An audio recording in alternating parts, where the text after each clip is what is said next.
인자가 올 때에 세상에서 믿음을 보겠느냐. 중요한 말씀이, 인자가 올 때에 세상에서 믿음을 보겠느냐. 저는 오늘 말씀의 제목을 하나님을 두려워하지 않는 사람에게도 통하는 기도라는 제목으로 나누는데요, 함께 귀한 은혜가 됐으면 좋겠습니다. 기도하는 사람들은요, 어떤 사람이냐, 가장 멋지게 정의한다면 저는 이렇게 정의하고 싶어요.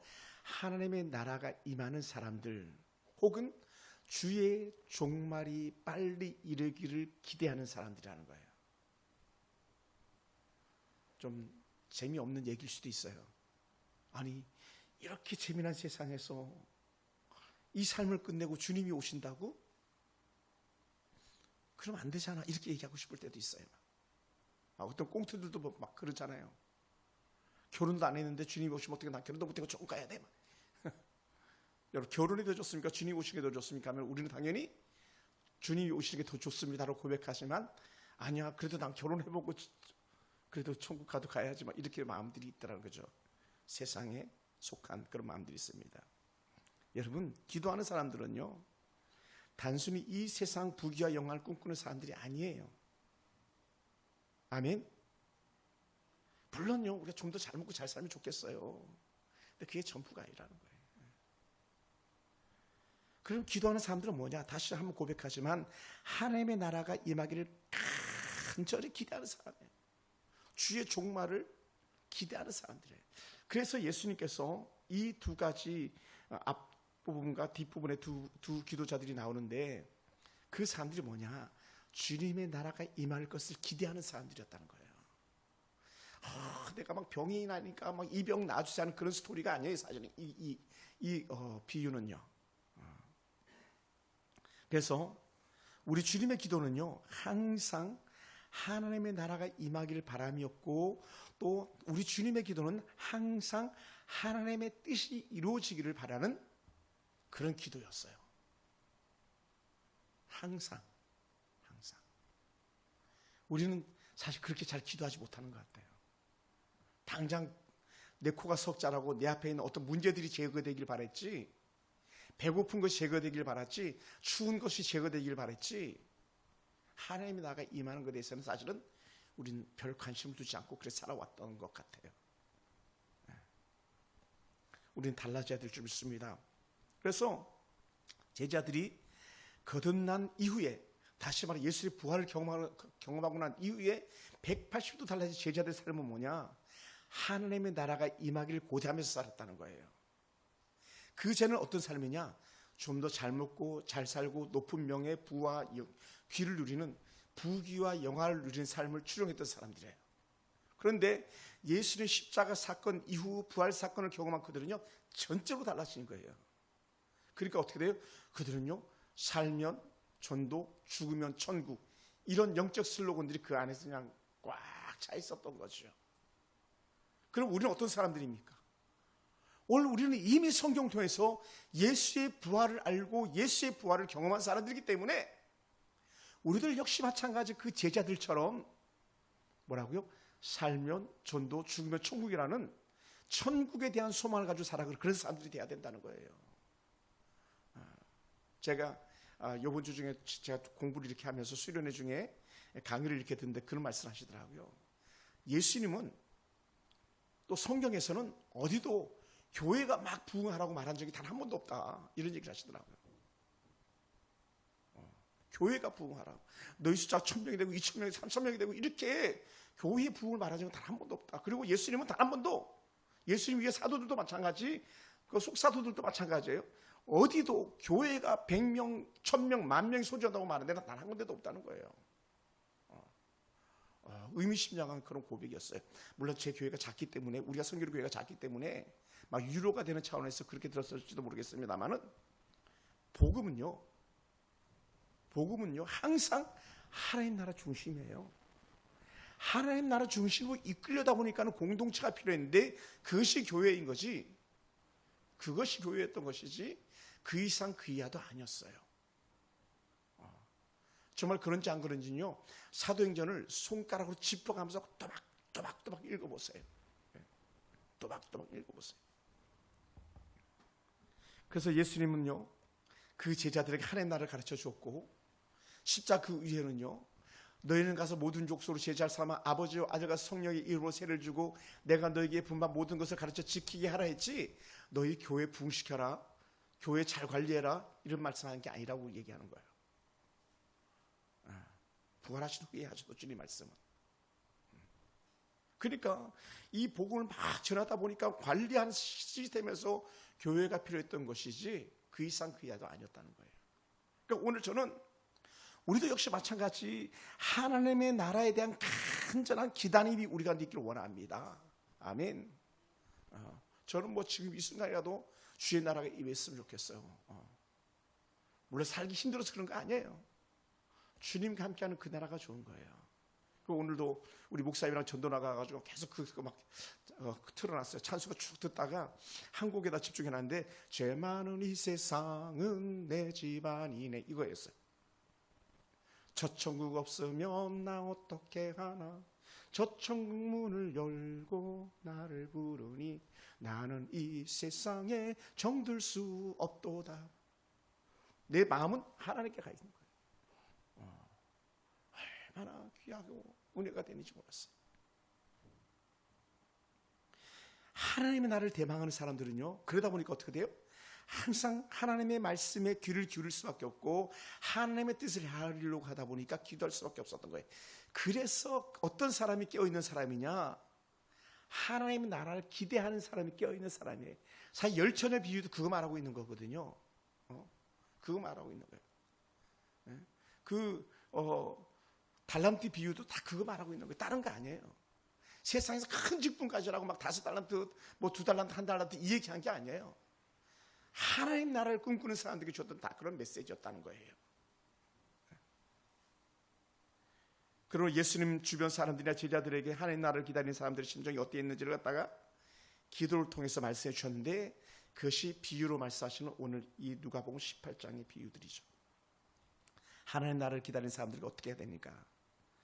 하나님 나라는요, 억울한 일을 당한 과부의 탄식 소리를 의미 못하는 불의한 재판관의 비유에서 가르쳐주고 있어요.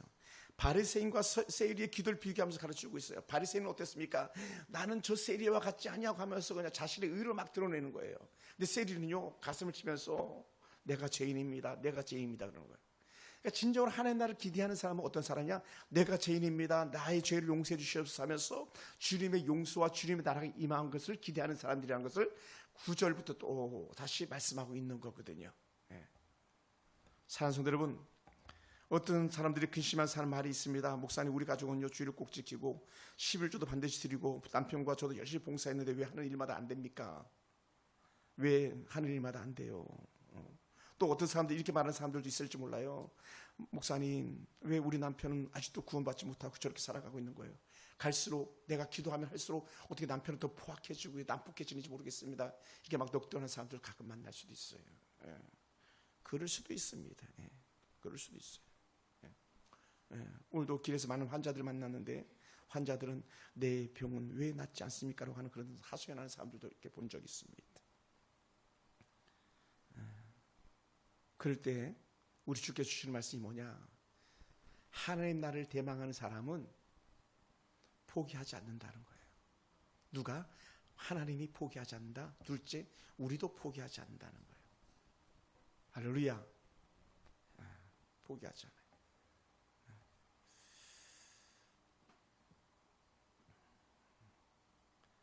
여러분, 성경 속에 많은 비유들이 나와요. 뭐 헬라어로 파라보레라고 합니다. 이런 접시형 안테나가 옛날에 막 이렇게 중국도 가면 그런 게 있었고 우리나라도 그런 게 많았었는데, UH 안테나를 해가지고 UHV 안테나를 해가지고 접시형 안테나가 있는데, 이걸 갖다가 파라볼라 안테나를 했어요. 그걸 이제 뭐 해석하기 나름인데, 파라볼라 발음하기 나름이고 주변을 다 흡수해가는. 그래서 주변의 것을 끌어들여가지고 아주 쉽게 이해하도록 해주는 게 비유들이었었어요. 그래서 비유는요, 자주 문학적 기법으로 쓰였고요, 일상적 상황이나 또 자연의 예를 통해서 아주 쉽게 하나님 나라 비밀, 하나님 나라 진리에 대해서 설명해 주는 거예요. 그러니까 비유는 어려운 게 아니에요. 비유를 꽈가지고 막 어렵게 던지니까 비유에 사람들이 넘어가고 비유에 잘못된 해석을 하니까 거기 쏙 빠져가지고 막 우와 막 이렇게 하는데 절대 비유는 그런 게 아니에요. 지금 이 누가복음 18장은요 사실적 사건입니까? 아니면 추론 그냥 생각해낸 그런 어떤 스토리입니까? 이야기입니까? 우리 성경 박사님 이게 사실적 상황을 갖다 얘기하는 거예요? 아니면 이런 거 이렇다면 이렇게 얘기하는 거예요? 실제로 있는 얘기예요? 없는 얘기예요? 없었던 사건이잖아요, 그죠? 예수님께서 이런 비유로 말하는 거지 그런 사람이 있었다는 얘기가 아니에요. 흔히 말하면 옛날에 우리 김태희 목사님 본 적 있어요? 호랑이가 담배 피우는 거 본 적 있어요? 없잖아요, 그죠? 그건 아주 오래전에 라는 얘기거든요. 호랑이 담배 피우던 시절에 옛날 옛적에 이 얘기할 때 말하는 거예요. 그 호랑이 담배 피우던 시절 하면 사람들은 딱 알아요. 언제 아주 오래전 얘기라는 거, 그 다음에 사실이 아니라는 거. 그래서 지어낸 이야기라는 걸 아는 거예요. 그래서 누가 그러더라고요. 역사는 드라마로 배우는 게 아니래요. 드라마로 배우는 게. 혹시 김기수사님은 허준 그 드라마 본 적 있으십니까? 허준 아주 제가 학교 다닐 때니까 2000년도 초기 1997년 96년 요때 나온 드라마 허준이라는 정말 유명한 영화가 있거든요. 정광 누구가 주인공이었는데 거기 허준의 선생님은 가짜 인물이라는 거예요. 실제로 등장하는 그 인물은 허준보다 200년에 더 뒤에 나온 사람이라는 거예요. 그러니까 역사는요 사실이 아닌 것을 우리의 관심을 끌려고 드라마를 만드는 거죠. 예수님의 이 비유 마찬가지 사실이 아닌데 사실인 것처럼 우리를 이해시켜가지고 문제를 확실히 알게 하는 그런 내용인 거죠. 그게 비유가 가지고 있는 특징이에요. 그래서 이런 비유를 통해서 예수님은 종종 세 가지 관점에서 가르치는 첫째는 뭐냐면 하나님 나라를 잘 알려주고 싶은 거예요. 하나님 나라. 그러니까 오늘 이 18장 1절부터 그 16절까지가 나오는 이제 비유가 두 가지, 17절까지 나오는 비유가 두 가지가 있는데 이건요 기도를 막 이렇게 해야 돼서 기도할 때 우리가 이 부분을 많이 취사 선택해서 얘기를 하는데 사실은 그 속에 진리는 뭐다? 진리는 마지막 때에 믿음을 보겠느냐 하는 거예요. 마지막 때에 믿음을 보겠느냐. 마지막 때에 믿음이 있는 사람을 보겠느냐? 그것이 과부의 탄원을 통해서 우리에게 보여주시는 간절한 기대이거든요. 그래서 비유는요, 흔히 이제 대체적으로 비유장 딱 한 마태복음은요 13장이에요. 씨 뿌리는 비유부터 쭉 나오는 마태복음 13장 비유장이에요. 그리고 누가복음 15장 아주 비유장이에요. 드라크마 비유 막 등등 이런 것들이 나오는 그런 내용들이 다 비유예요. 그리고 이 비유는요 겉으로는 좀 단순해 보이죠. 그 속에는 영적 깊이가 있어요. 이해하기 쉬운 진리가 그 안에 있습니다. 그래서 듣는 사람들이 그 의미를 깨닫고 나도 그렇게 살아야지 하고 하는 그런 동기부여가 이렇게 되어지는 거예요. 그래서 진리를 잘 알게 하죠. 그리고 이 비유들은요 사실은 수준이 낮은 사람들도 알아듣기 쉽게 말한 거라는 거예요. 비유는 막 똑똑한 사람들이 알아듣는 게 아니에요. 우리같이 평범한 사람들이 그냥 고개 끄덕끄덕 하는 거예요. 혹시 못 알아들을 만한 감추인 비밀이 있다면 그래서 예수님께서 해석해 주세요. 바로 해석을 바로 해준다고. 해석을 바로 해주세요. 그래서 어떻게 해요? 청중들이 알게 해줘요. 알게. 성경은요 한번 따라해보세요. 성경은 어렵지 않다. 쉽다.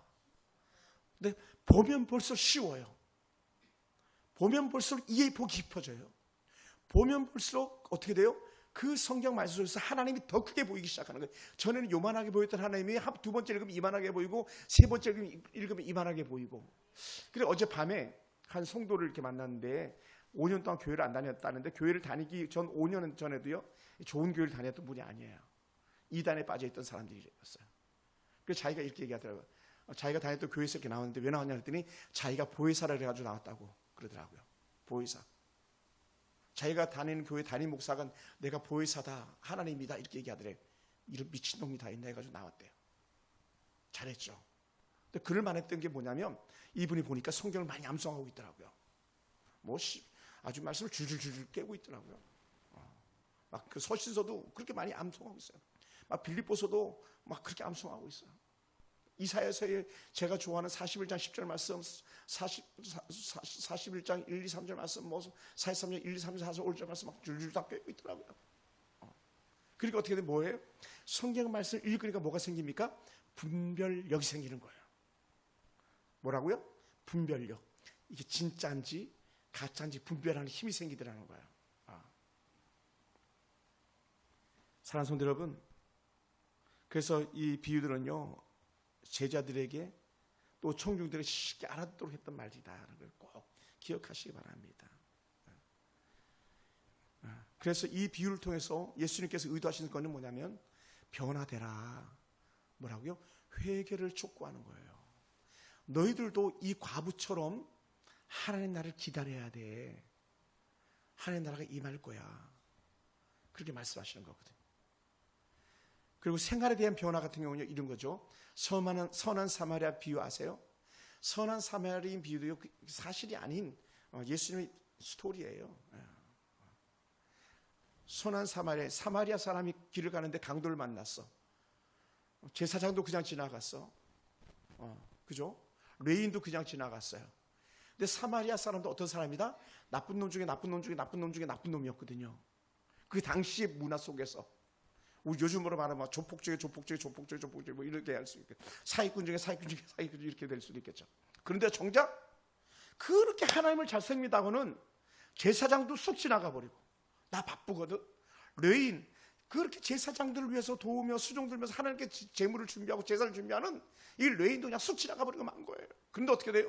그렇게 나쁜 놈 중에 나쁜 놈 중에 나쁜 놈 중에 나쁜 놈이 서만한 사마리아 사람은요, 그 사람에게 전적으로 헌신하더라는 거예요.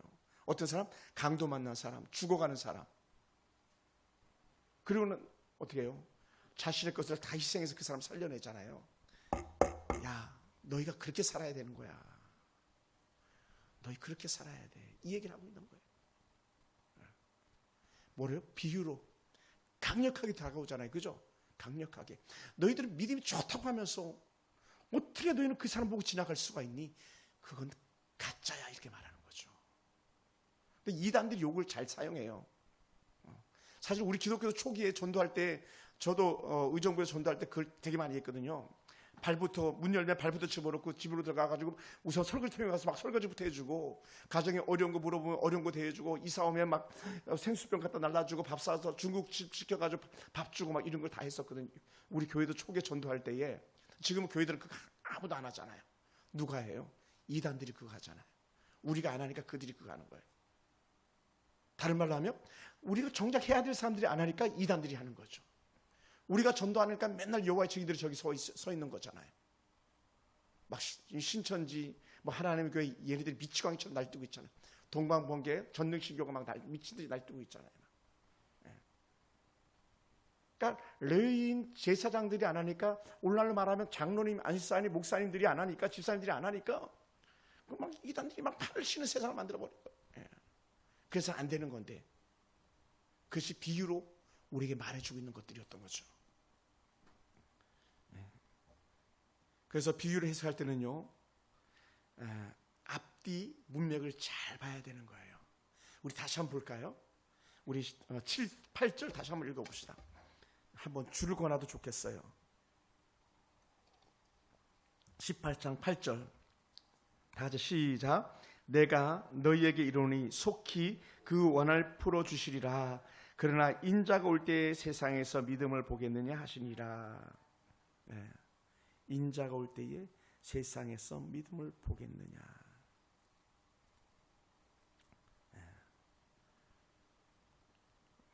아주 우리가 쉽게 말하는 거예요.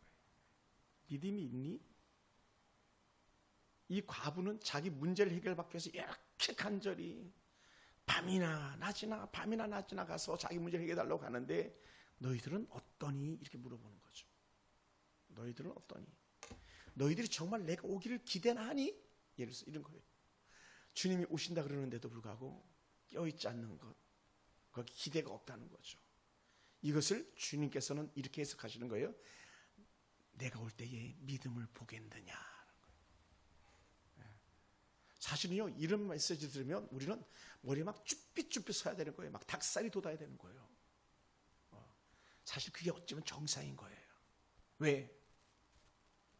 우리가 믿음이 없어가지고 주님이 오셨을 때에 너 아니거든 이렇게 하면 어쩌겠냐는 거예요.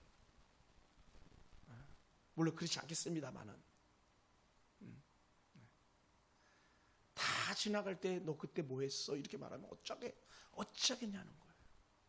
그것을 아주 쉽게 오늘 결론적 부분 8절에서 이렇게 과부의 탄원에 대한 결론을 예수님께서 툭 던져주시는데 세상에서 믿음을 보겠느냐는 거예요.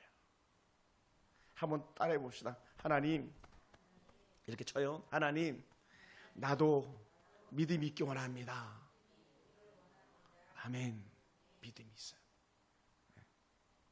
그래서 성경에 많은 비유들이 나오잖아요. 대표적인 비유가 뭡니까? 아까 말씀드렸던 마태복음 13장 1절부터 23절에 나오는 씨 뿌린 자의 비유, 네 종류의 땅에 떨어지는 비유, 길가, 돌밭, 가시떨기, 좋은 땅. 이 비유는요, 듣는 사람들마다 다양한 반응이 나타나는데 진짜 반응은 뭐예요? 좋은 땅에 떨어진 씨앗, 30배, 60배, 100배 혹은 100배, 60배, 30배 열매를 맺는 것, 이거죠. 그러니까 오늘 우리 교회 안에도 마찬가지인 거예요. 교회 안에도 어찌 보면 이 네 가지 밭이 다 있는 거죠. 길가, 돌밭, 가시떨기, 좋은 땅. 교회 안에 이게 있다는 거예요. 쉽게 얘기하면. 그리고 어떻게 우리는요, 막 머리가 쭈뼛 서야 되는 거예요. 막 머리가. 그럼 나는 길가야, 돌밭이야, 가시떨기야, 좋은 땅이야. 여기에 대해서 만약에 질문하면서 하나님, 나는 좋은 땅에 떨어진 씨앗이기 원합니다라고 간절한 바람이 있다면요, 그 사람 진짜 좋은 사람인 거죠. 근데 거기에 전혀 반응이 없는 거예요. 그러니까 어떻게 돼요? 막 짜글짜글 냄비 신앙들 있잖아요. 냄비 신앙들 막 좋다고 막 찬양했던 사람들이 다 날아가고 신앙생활하는 사람들 허다하잖아요. 막. 제가 최근에도 참 마음이 많이 아팠는데 어느 성도에게 이번에 수련회 같이 갑시다 했더니 수련회 안 가요? 이게 끝이었어요. 와, 제가 엄청 마음이 아프더라고. 내가 당신에게 그 정도밖에 안 됐습니까? 내가 지금까지 당신에게 섬겼던 것이 그 정도 수준에서 끝났습니까? 이렇게 막 물어보고 싶은 거예요. 내가 밥을 달라고 그랬어요? 떡을 달라고 그랬어요? 예를 들어서 막. 그러니까 여기에 네 가지 밭이 드러나는데 과연 저 사람은 어느 밭이 었을까? 볼 것도 없는 거죠. 그걸 비유로 말해주고 있는 거예요. 그러면 어떻게 돼? 그 비유를 보는 순간 우리는 뭐 해야 됩니까? 실망하지 않는 거예요. 왜? 이런 사람도 있고 이런 사람도 있고 이런 사람도 있고 이런 사람도 있다는 것을 보여주는 거예요. 그럼 어떻게 돼요? 우리는 그것 때문에 낙심할 이유가 없어요. 아까 말씀드렸던 누가복음 10장 25절부터 27절 말씀, 37절 말씀인데 선한 사마리아 비유, 이런 것들도 마찬가지입니다. 선한 사마리아 비유. 한 유대인이 강도를 만나 반죽을 당했을 때 사마리아인만이 그를 도와줬다는 거. 그러니까 예수님의 진짜 복음이 사랑인데 그 사랑의 실천을 조금 더 하지 않는 것. 그러니까 이론과 삶이 전혀 적응이 안 되는 거죠. 공부는 많이 했는데 그 공부한 것을 실상에 써먹는 게 아무것도 없는 거예요. 누가? 제사장이나 서기관이나 바리새인들이 혹은 본문에 등장하는 레위인들이요.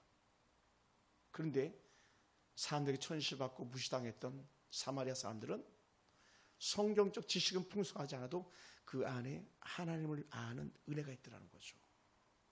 인간이 어떻게 살아야 되는지 도리를 알고 있다는 거예요. 이게 다른 거예요. 성경을 보면서요, 그것을 아는 게 중요해요. 볼 수 있는. 탕자의 비유. 누가복음 15장 11절부터 32절 나오는 비유장이라고 했잖아요. 그죠? 한 아버지와 두 아들의 이야기를 통해서 아버지 하나님 무한한 사랑과 용서를 경험하는 것. 잃어버린 자를 찾아서 돌이킨 그 아빠의 기쁨. 그런데 정작 옆에서 충성을 다했던 것 같은 그 아들은 알고 봤더니 내 아들이 아닌 거예요. 다른 말로 하면 아버지 도대체 나한테 해준 게 뭐 있었어요? 저 돌아오는 아들, 저 아들에게는 막 금각지를 좀 싸주고 막 새옷도 입히고 막 송아지도 잡아주는데 아버지 내가 집에 있는데 아버지 도대체 나한테 해준 게 뭐가 있어요? 같이 몸은 섞고 살았지만 부부가 아닌 거죠. 같이 한 집에서 비를 맞고 살았지만 비를 가리고 살았지만 자식은 아니었던 거죠. 그것을 거기서 말하고 있는 거예요. 그 누가 진짜 내 아들이었겠느냐. 이른 양 한 마리 비유도 마찬가지예요. 예수님은요 한 영혼 한 영혼 귀히 여긴다는 하나님의 사랑을 갖다 나타내 주는 거죠. 아흔 한 마리를 들판에다 둔다는 건요 정말 있어서 안 되는 일이거든요. 그런데 어떻게 돼요? 그 아흔 마리도 너무 중요하지만 그 잃어버린 한 마리 그 포기할 수 없다는 거예요. 저는 그 마음으로 여러분을 섬기기 원합니다.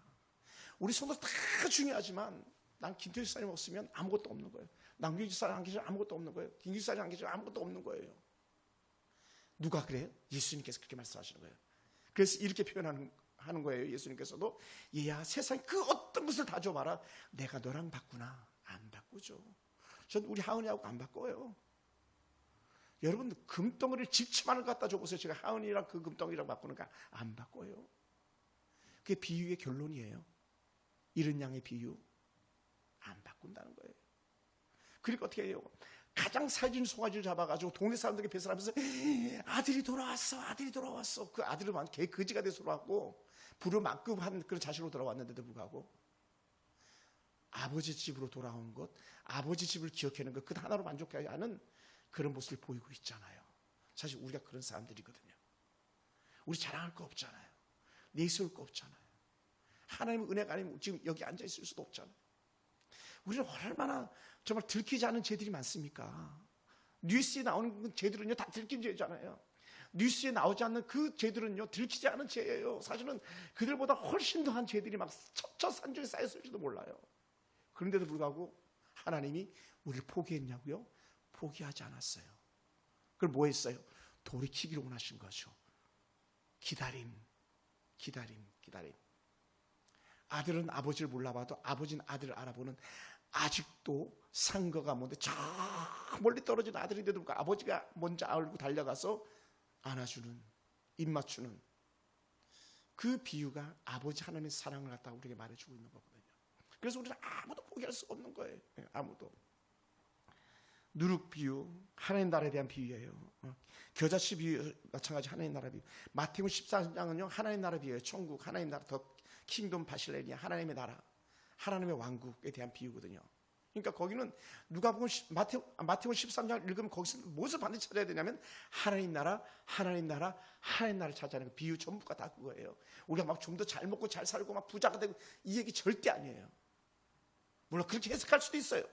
그게 아니고 하나님 나라에 이렇게 임하는 거야. 그래서 가루, 소말, 부푸는 거 거기서 표현해 주는 것들 다 같은 비유, 누룩의 비유 다 같은 의미. 예. 그러니까 저도 어렸을 때 엄마가 떡을 만들 때 누룩 넣는 걸 본 적이 있습니다. 새빨간 다라에다가 막 밀가루 반죽해가지고 한 요만큼 덩이 넣어주면 그리고 아랫목에다가 이불 덮어놓고 묻어놓고 뚜껑에 딱 닫아놓으면 어떻게 돼? 자고 나면 막 밀가루가 막 부풀어가지고 막 흘러 넘치잖아요. 왜? 누룩 때문에. 하나님 나라가 그렇다는 거. 하나님 나라가. 겨자씨 비유 마찬가지. 하나님 나라. 우리가 볼 때는 야 이거 되겠어? 하나님 나라가 이래서 복음이 전해지겠어 했는데도 불구하고 그 아무 의미도 없는 것 같이 던졌던 그 한마디 얘야 예수 잘 믿어. 그래 너 너무 이쁘게 잘한다. 훗날에 예수 믿고 좋은 아이가 되길 바래. 그 한마디 던졌는데 그게 겨자씨 하나인데 나중에 하면은 그게 부풀어가지고 그 아이가 언젠가는 하나님 나라의 영광을 말하는 그런 아이가 될 거라는 것을 우리에게 소망으로 주는 말씀들이 아닐까 생각됩니다. 아무도 기다만 듣지 않는 것 같아도 야 사람들이 있는데 뭐 지나가는데 뭐 듣긴 하겠어.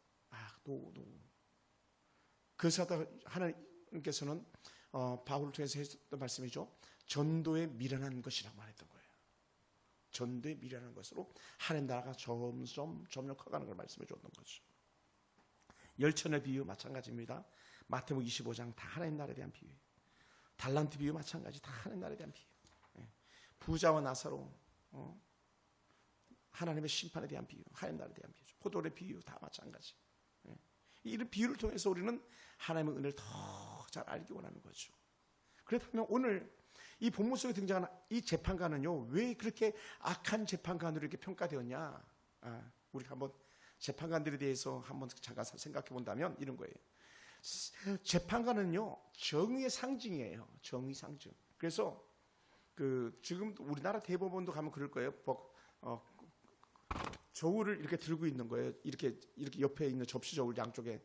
그래서 저울이 한쪽으로 기울어지지 않게 하는 거예요. 법은요, 기울어지면 안 되는 거거든요. 여러분 가끔 뉴스에 이런 얘기 들어보잖아요. 기울어진 운동장 이런 얘기 들어보잖아요. 기울어진 운동장은요, 한쪽으로 편파적이 되었다는 얘기예요. 편파적으로. 그럼 공정하지 않을 수밖에 없죠. 근데 이 재판관은 죽으나 사나 공정해야 되는 거예요. 죽으나 사나. 그러니까 집사님이 나한테 막 그 재판 좀 좋게 봐달라고 해서 막 돈을 막 몰래 와서 막 찔러 주잖아요. 근데 집사님이 가난해가지고 못 줘. 그러면 내가 볼 때는 집사님이 반드시 옳은데도 불구하고 내가 받아 먹은 거 있기 때문에 집사님이 무죄, 너는 유죄 이렇게 막 선고한다는 거예요. 이게 불공정한 재판인 거죠. 사실 오늘날 그 재판들이 진행되고 있는 거잖아요. 가난한 자들은요, 재판석에서 바로 그냥 포승줄 묶고 아니면 수갑 채워서 데리고 나가거든요. 부자들은 그렇게 하지 않잖아요. 이게 불공정의 대표적인 거예요. 성경 속에도 여전히 그런 일들이 있다는 거죠. 그래서 성경은 자주 말해요. 야, 재판은 언제든지 공정해야 돼. 공정해야 돼. 소선지서에서도 말하고요. 신명기 열어보면요, 재판에 대한 얘기를 많이 해요. 공정하게. 증인을 세우되 한 사람 세우지 말고 두 사람 세우고 세 사람 세우라는 거예요. 왜? 증인들도 매수될 수 있으니까. 그러니까 오늘 지금 재판받는 어떠한 유력한 사람도 다 매수해가지고 재판을 지연시키는 그런 사람들이 있다고 말하잖아요. 그러니까 공정하지가 않은 거죠. 그런데 그렇게 공정하지 않은 것은요, 하나님 앞에 대역 죄인이 되는 거예요.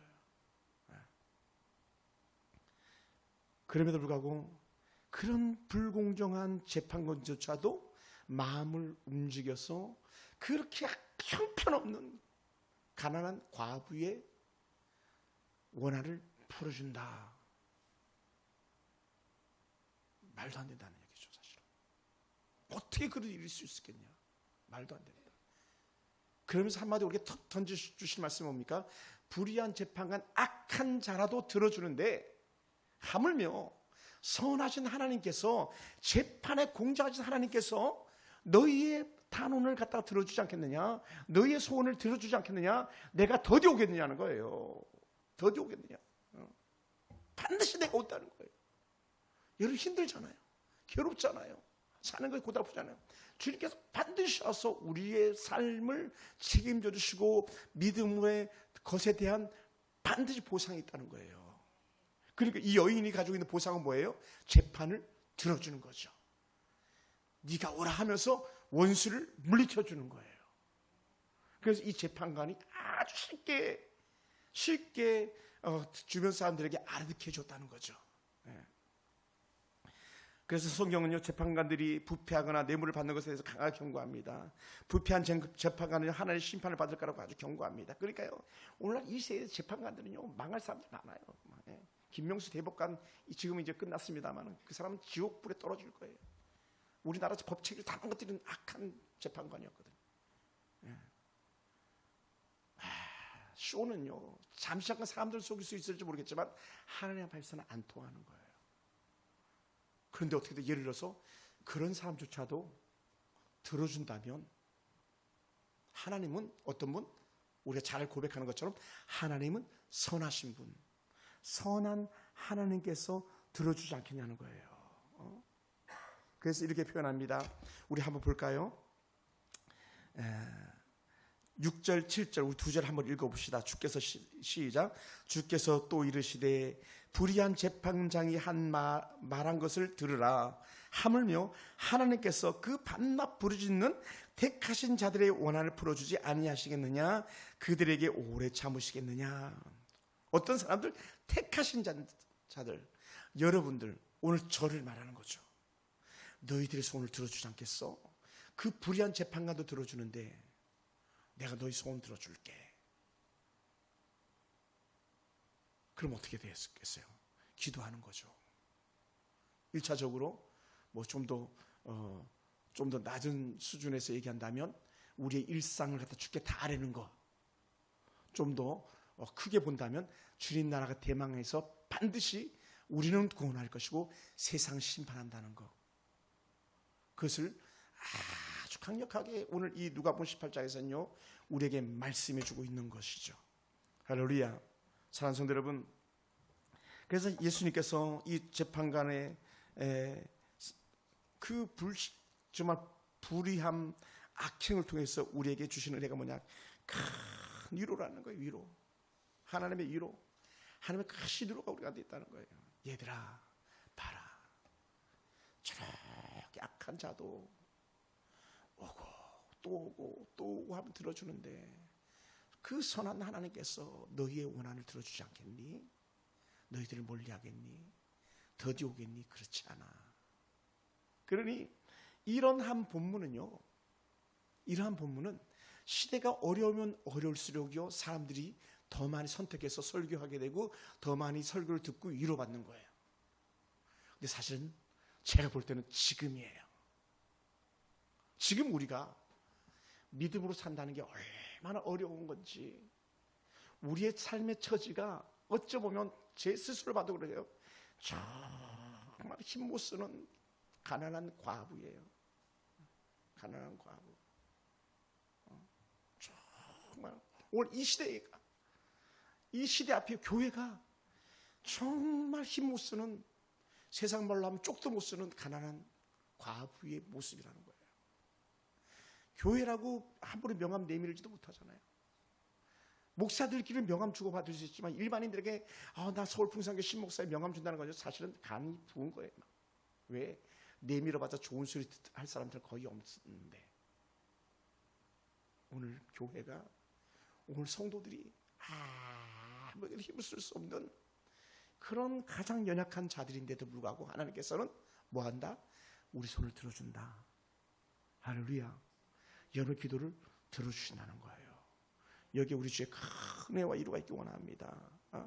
그래서 우리의 억울한 사정을 해결하기 위해서 몰인정한 재판관에게 자기의 원수를 갚아달라고 하는 그런 여인의 호소를 반드시 응답받는 것처럼 우리에게도 그런 은혜가 있기 원합니다. 그러면서 예수께서 말씀하신 게 뭡니까? 아주 정의하고 들어가요.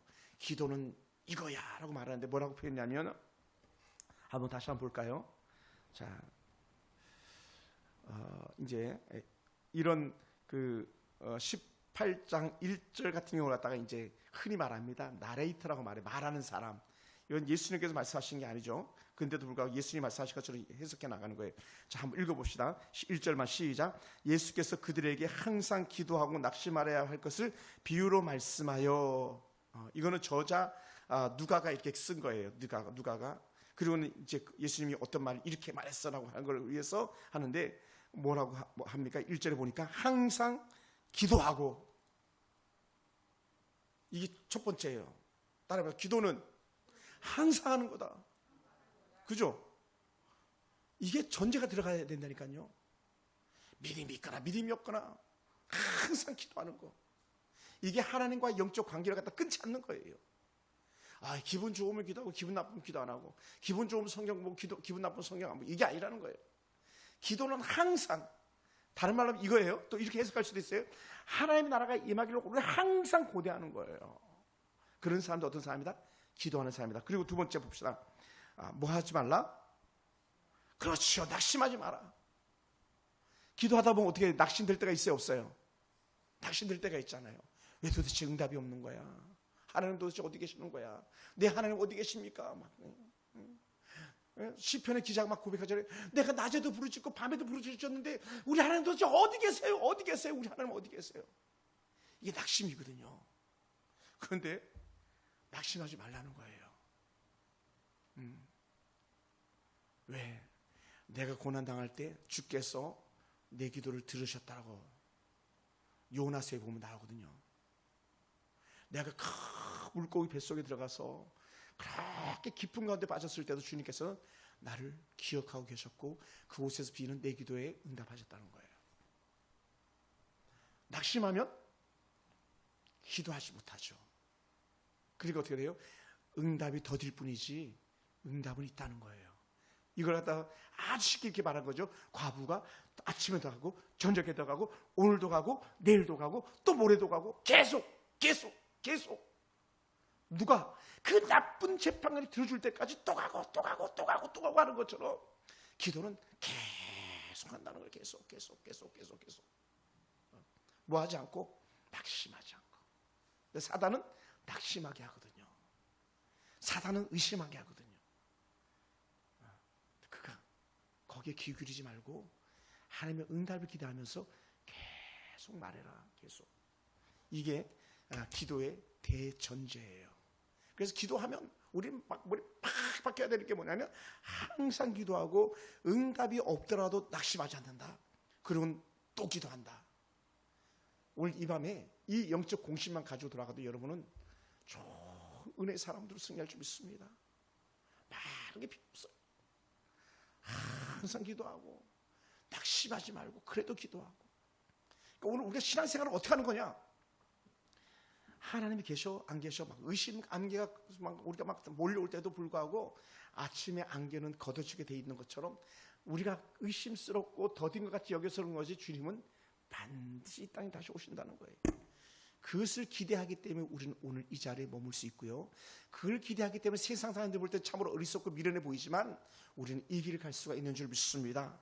할렐루야, 할렐루야. 사랑하는 성도 여러분, 그럼 우리는요 우리 이 끈기 믿음의 끈을 놓지 않게 되길 원합니다.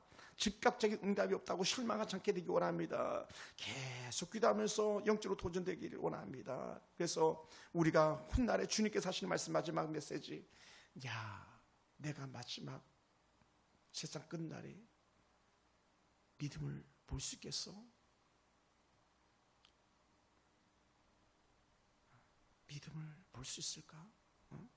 오늘 말씀한 것처럼 인자가 올 때에 세상에서 믿음을 보겠느냐 말씀하시는데, 그때 우리가 손들고 말해야 돼요. 주님, 내가 그때까지 믿음을 빼앗기지 않고 지키겠습니다. 뭐하지 않고 낙심하지 않고. 할렐루야. 우리는 이 사람 비교하기 쉽고 이 교회 비교하기 쉽습니다. 그러다 보면요 낙심과 절망만이 찾아오게 돼요.